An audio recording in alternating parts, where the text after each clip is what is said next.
In today's video, I'm going to be busting 5 super common myths about starting your WordPress website. And it's actually very easy to do, much easier than you might think. And I actually have a resource that you can follow along with that I'll include a link to at the end of this video. So let's talk about those, common myths and let's get into it, okay? So myth number 1, you need to be super techy or tech savvy to use WordPress. This is actually quite false because I was a total beginner when I first started my website on WordPress. I had no idea how to use it, and even to this day, there's things that I'm still learning. But honestly, for you to be able to use WordPress, you just need to have a little bit of confidence and the ability to work with new software, new tools. And if you can, use Google to basically answer your questions, there's, so many people out there that are answering questions on Google, on YouTube, and other platforms that basically any issues that you might have with WordPress, you'll be able to solve pretty quickly from just a quick Google search. So you do not need to be super tech savvy to work with WordPress. And honestly, your website does not need to be perfect when you first launch. It just needs to be done. Honestly, that's kind of my mantra, is that done is better than perfect, which is why the edit button exists. So that's myth number 1. You do not need to be tech savvy to use WordPress. It's honestly just drag and drop a lot of the time when you're building your website, and then as long as you can kind of click around, click buttons, it's super easy. Again, as long as you can Google, you're fine. So don't need to be super tech savvy. Myth number 2, it has to be perfect before it goes live. Now, obviously some people aren't, super big perfectionists, but there are a lot of perfectionists out there. I'm not really one of them, but the thing is with your website is it can be a little bit overwhelming, and then you think that it has to be perfect before you launch your website because everyone's going to see it, but that's not really the case. Your website doesn't have to be perfect. Most people don't really care a huge amount about what your website looks like, as long as it functions well, like the navigation is, linking to the correct pages. You don't have excessive amount of ads on there. Basically, as long as your website functions well, that's really all most people care about most of the time. Some people are going to be picky, but it really doesn't matter. Your website doesn't have to be perfect when it first goes live because, again, that's why the edit button exists. You don't have to constantly, worry before you press publish. You just get it out there. So you don't have to have any kind of design degree. You don't have to be an expert copywriter. You don't really have to have any kind of web design expertise at all. Just publishing it and then just, let it be. As you learn things more and more as you're working with your website, you can go into your website and edit it every time you learn something, and you can change it however you want. So myth number 2, your website does not need to be perfect before it goes live. Now, myth number 3, very similar to myth number 2, but you don't have to have every page done on your website before you launch. So they're very similar to myth number 2, but a lot of times people think they need to have every single page on their website ready to go before they launch. So their about page, terms and service, your blog page, your privacy policy, disclaimer, all that, your home page, just every page that you want to have on there, your shop page. You don't have to have all that ready to go when you first publish. So really, there's a couple pages I really think you should have ready to go when you publish, and that for one, that should be your home page, because your home page is going to be the very first thing a lot of people see when they first visit your website. If they are, Googling your website and they go to click on it, the first thing they're going to see is your homepage. So you want to make sure that that's at least done, and all of the navigation buttons are in the correct spots, that, everything works well, and you don't have to worry too much about the design. Just, again, as long as the buttons function well and as long as the overall functionality of your homepage is correct. So that's kind of the caveat there, is that as long as your homepage is done, then basically your website is ready to launch. But there are a couple other pages you kind of want to have. Your about page, not super necessary to have ready to go when you launch. You can kind of edit that as you go, as you learn a little bit more. There are a couple other pages, I guess a few other pages that you do want to have ready to go. They don't have to be perfect when you launch, but I will say that you will want to get all of your legal pages ready to go as soon as possible, even if it's a little bit after launch. You just want to have your legal pages ready to go before too long. So you can launch your website and then set up your legal pages and have them ready to go.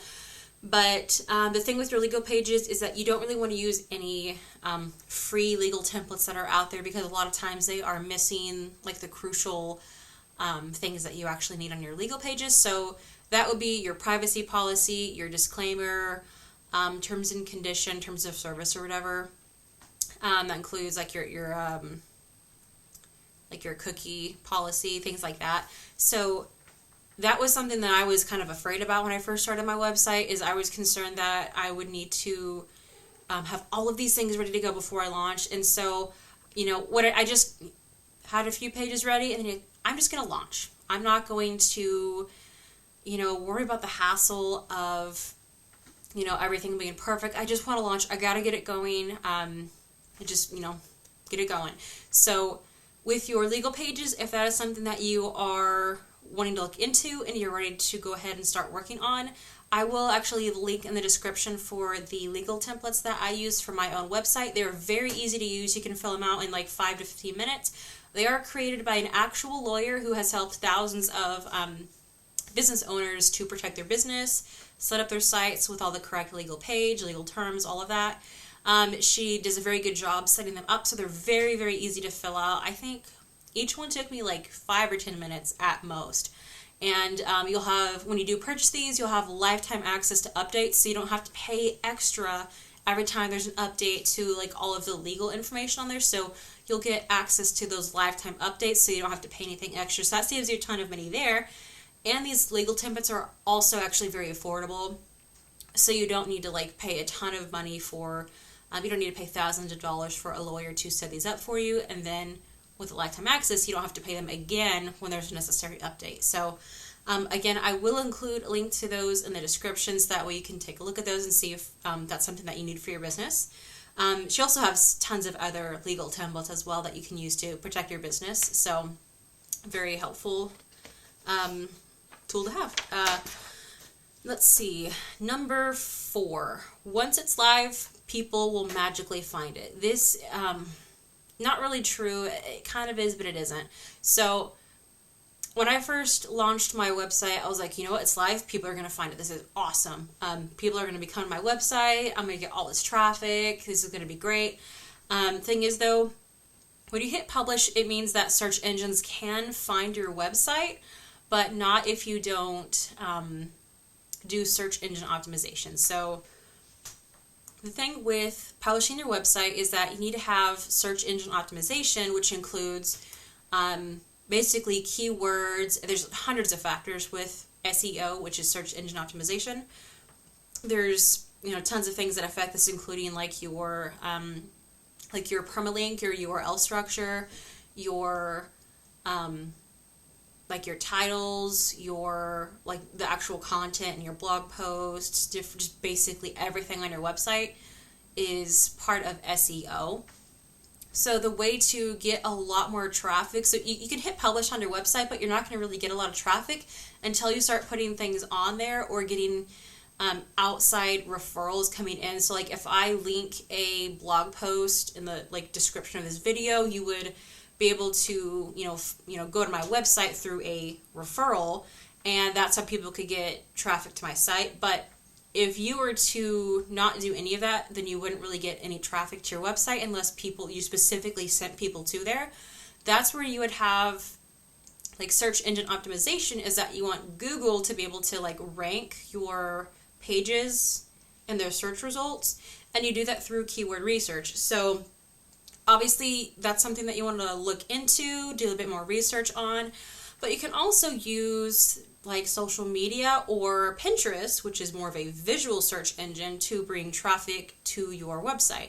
Pinterest is a very, very great resource, and I'll actually link a video to how to get 100 pins in like 10 minutes, how to get that scheduled. I'll link a I'll drop the video link to that in the description so that you can take a look at that if you're interested. But when you use Pinterest, you get a lot of that organic traffic like you would with Google, but you get that from a different, kind of a different crowd. So a different audience, and you're going to get a lot more traffic from Pinterest that way, and so you get a lot of organic traffic, and as you build up that organic traffic from Pinterest, your search ranking on Google will try and go up a little bit more. It'll start going up a bit. So posting like consistent content on your website, whether it's blog post or like a vlog or whatever it happens to be, just kind of consistent interaction with your website will kind of help it look active to Google, and that will help your rankings as well. Also getting backlinking, so having another website refer to your website. So on their website, they're going to link to like a page on your website. People will refer from their website to yours. So that would be backlinking. That is very good for your, basically your search engine juice, your reputation. That is a great way to improve your website's reputation a little bit. So we would call it like domain authority. But that's very helpful to getting your website to actually show up on Google and other search results. And there's also like hundreds of other factors that do affect this. So I do recommend getting into Pinterest if you are a little bit overwhelmed with like search engine optimization, because you can still get tons of traffic from Pinterest without having to focus quite as much on like Google SEO, because that gets kind of involved, which will take time to learn. But as you learn Google Search EO, you can get a lot of traffic from Pinterest. So you're still getting the benefits, but you're not overwhelming yourself with learning Google SEO. And I will also include the video to that Pinterest video as well. So I will show you that later. Take a quick print here. So our last myth number 5, you only get one chance to launch. This is, I could see how a lot of people think this, and I kind of thought it in the beginning, I just didn't really, realize that it was a thing. But you can actually relaunch your website, you can rebrand it, you can redesign it, kind of rewrite everything if you want. Your website is your own. You don't have to, keep it consistent if you don't like the way it looks. It's very, you can basically change what you don't like about it. So I think when I switched my web host back in, I want to say a couple years ago, I basically wanted to do like a total rebrand design look because I wanted a different theme on my website, and I told myself, you know what, I'm going to change web host. I might as well change my overall look around the same time. So I didn't completely shut off my website, but you can do that. So if you want like a total rebrand, you can put your website like in draft mode and basically take it offline. And then you can redo everything and then put it back online. So I wouldn't necessarily recommend doing that so much as saying, like we're just rebranding around this time and then publishing everything at once. So you can, but you don't have to. But definitely do a little bit of research to see if that's going to affect your website's ranking, because you don't want to mess up anything if you don't want to. So, but if you do want to, you can always relaunch your brand, like redesign things. It doesn't have to be, this goes pretty well in line with myth 2 and 3, is it doesn't have to be perfect when you launch it. It just needs to be done, and you can always change things as you go. If you decide that you want to go a completely different direction with your website, you can. Now, one thing I will mention is that your domain, your URL, that is something that you can't really change. Now, you can do like URL redirect, but the URL itself, your domain, that's one thing that you can't really change. So when you do go to set up your site, make sure it is a URL domain that you actually want to use. And if you are considering that maybe down the line I might maybe rebrand, keep that in mind when you're naming your website. So just be mindful of that. Sometimes if you're maybe unsure, you can always use your own personal name for your domain name. So keep that in mind if you think that that's an option that will be available. So, but that is all 5 myths that people have with launching their WordPress website. These are some common ones, or not all of them. Obviously, there's going to be quite a few. But if you are still kind of struggling with setting up your website and getting if you're doing like a blog, if you're starting off with that, it can be very overwhelming, especially as a beginner, and there's, hundreds of videos on YouTube. It can get very overwhelming. You're not even sure what's working. It can be a little bit outdated. So if you are struggling and you want a little extra help, I do have a bundle of courses, my Ultimate Bloggers Bundle.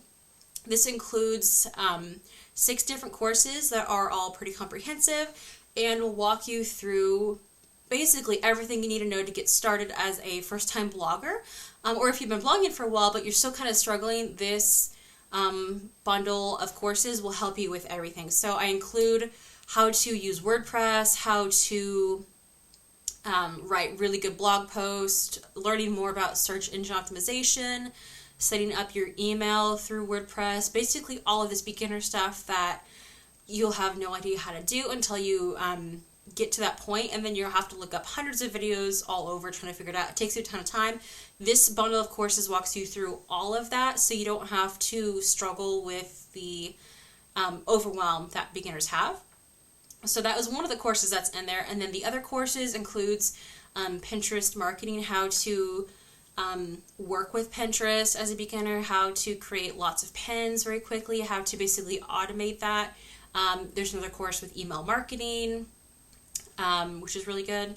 And then how to do like content batching. So as a blogger or content creator, you're going to have all of this content that you have to create, and it gets overwhelming. And with my batching course, how to batch like a pro, this will help you to find different strategies to create a lot of content in a lot less time, or how to do it with a lot less overwhelm. So that's another course. And then there's also another course for building up your traffic as well, because traffic is very important for getting your website seen, getting your traffic to your affiliate links if you have that, to your products, just all of that. And then I think there's I think that's it. I'll have to double check. But there's 6 whole courses in there. And then affiliate marketing, that was the other one. So if you're just starting off as a blogger, affiliate marketing is one of the best ways to monetize your website. Or even if you're not a blogger, just a beginner online business owner. Affiliate marketing is very easy to get into. It's a very low barrier of entry and one of the easiest ways to make money in the very beginning. So if you if any of that sounds like a good fit for you, then definitely check that out in the description. I will link to that as well. It's a very good price for everything. The price may not always stay the same, so make sure you check it out to see if it's still a good deal. And make sure to grab that if you are when you're ready for it. All right. So if you found that super helpful, hopefully those 5 myths helpful to you. I've got my notes all over here. But if you do want to learn a little bit more about how to work with Pinterest and how to create and schedule hundreds of pins, or 100 pins in around 10 minutes using Tailwind, I'll include a video to that as well. So make sure you check that out, and I'll see you there.